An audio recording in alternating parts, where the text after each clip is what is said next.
There is a sheet cake on a folding table with someone's name spelled slightly wrong in blue icing, and a slideshow looping on a laptop propped against a punch bowl, and you are standing near the deviled eggs holding a paper plate you have no intention of using at a retirement party for a man named Callum who you have known for 31 years. Callum is 62 today. So are you. The difference nobody in this room quite understands yet is that Callum is starting something this afternoon that you already finished 21 years ago. His daughter finds you first. She is 24, home for the party, and she has clearly been told the outline of your situation because she asks, with the specific bluntness only a 24-year-old can manage, whether you have ever actually had a job or whether you have just always been around. You tell her the truth, that you had one job for 16 years, structural inspection work for a bridge engineering firm, and that you left it at 41 and never went back. She asks the obvious next question, the one everyone eventually asks. How? You could start with the number. Most people want the number first. But the number was never really the interesting part. So instead you tell her about the gap, because the gap is the actual mechanism, and almost nobody explains it to anyone under 30. You started at 25, making $58,000. 16 years later, you were making $172,000. Your income tripled. What almost nobody notices is that your spending barely moved at all in that same window, maybe a few $100s a year, mostly because you never let your lifestyle catch up to what you were technically allowed to spend. At 25, you were saving something like 18% of what you brought home. By your last year, you were saving north of 60% of it. That gap between what came in and what went out is the entire lever. Everyone assumes the lever is the salary. It's not. Assume your investments grow around 6% a year after inflation, which is boring and roughly historically accurate. Someone saving 15% of their income is looking at something like 46 years of work. Someone saving 50% is looking at something closer to 16. That's not a rounding error. That's the difference between retiring at 37 or retiring at 81 on the exact same salary, depending entirely on the size of the gap you're willing to hold open. Callum's sister Denise, a nurse, overhears part of this while refilling her cup and cuts in, half joking, to ask how someone with over $1 million sitting in a brokerage account pays less for health insurance than she does. It's a fair complaint, and you don't dodge it. You tell her that once you weren't collecting a paycheck, your reported income each year became something you effectively chose, because you were living off selling shares rather than earning wages, and the amount you sell is a decision you make deliberately every December. Long-term investment gains get taxed at their own separate rate, and if you keep your reported income under a certain threshold, that rate can land at 0.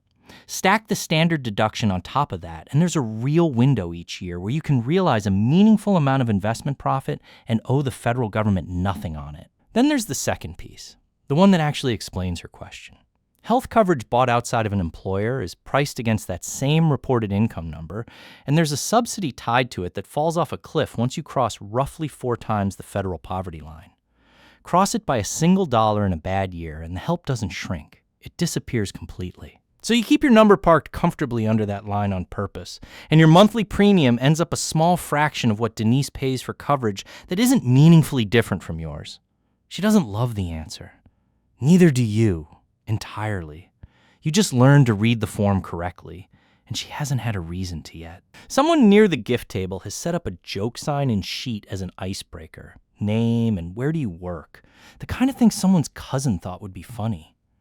You watch 3 people ahead of you fill in job titles like they're reciting an address. When it's your turn, you write your name and leave the second line blank, and the teenager running the table looks at it, then at you, then just shrugs and waves you through. It's the same blank line you've been handed for 2 decades on dentist intake forms and jury duty paperwork and volunteer sheets. The one asking for an occupation you stopped having a tidy answer for a long time ago. Self-employed invites a follow-up question you can't answer honestly. Consultant is a lie dressed up as a fact, and people accept it instantly, which tells you more about how little anyone is actually listening than it does about you. Eventually, you just started writing retired and watching people do the same silent calculation Denise's teenager just did, checking your face against an assumed age, deciding not to ask further. Callum finds you by the drinks table around the time the slideshow starts its second loop. He's in a genuinely good mood, the kind that comes from finally reaching a finish line he's been walking toward since before either of you had gray hair, and he asks, not unkindly, how you managed to lap him by 2 decades on the exact same kind of salary he's been earning for years.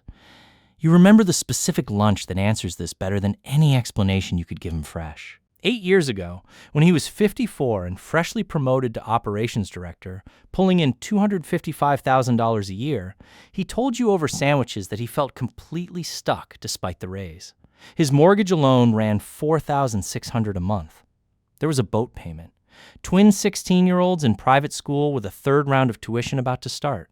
He was spending around $205,000 a year and only managing to save about $36,000 of it, which by most measures is responsible, and genuinely is.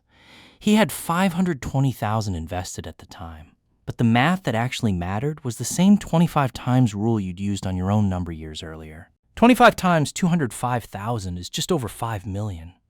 That was his actual finish line, more than 5 times further away than yours ever was, and it kept sliding out ahead of him every time a promotion arrived with a bigger house attached to it. You never told him the math at that lunch. You didn't need to. He's telling it back to you himself right now, 21 years later than you got there, holding a plastic cup of lukewarm beer. His daughter, still hovering, asks whether you were ever scared it would all fall apart, which is a more perceptive question than she probably realizes. You tell her about year 3. The market handed you a solid gain the first 2 years after you left the bridge firm and you got comfortable, which turned out to be the actual mistake, because the year after that the market dropped hard, and the year after that it dropped again. Your pile fell from just under $1 million to something closer to $830,000, and the whole time you were still pulling money out to live on because rent and groceries don't pause for a bad quarter. The percentage you were withdrawing each year quietly crept up past 4% into territory that, across a century of market history, has failed more often than anyone likes to admit. So for about 1.5 years, you took work refinishing furniture for a consignment shop 2 towns over, something you'd only ever done as a hobby before. And it brought in around $46,000 while letting you stop selling shares entirely and let the market recover underneath you. She asks if you still do it. You tell her that's why you still smell faintly like varnish some Saturdays, and she laughs. And you don't mention that the actual fear underneath all of it was never really about running out of money. It was the fear that if the number turned out wrong, everyone who'd quietly doubted the decision would finally get to be right about it. There's a version of this story where you mention the duplex, and Callum, overhearing the tail end of the furniture comment, brings it up himself because he was there for it. A few years after you left the firm, you tried to buy a small rental property, 2 units, modest, mostly as something to occupy part of your attention. The credit union underwriter looked at your file, saw no W-2, no employer, nothing traceable, and denied the loan outright despite a brokerage statement sitting in the same folder showing well over your asking price and liquid assets. What you had wasn't income in the way the system defines it. It was a number the underwriting software had no field for. You eventually qualified through a specialty loan that calculated a synthetic monthly income by dividing your total assets across the life of the mortgage at a rate almost a full point higher than a normal buyer would get. You still own the duplex. You still pay the premium on that rate every single month, and you've genuinely stopped minding it because it was the clearest lesson you ever got, free of charge, in what these systems are actually built to measure. Not what a person has. Only what a person is contracted to earn from somebody else.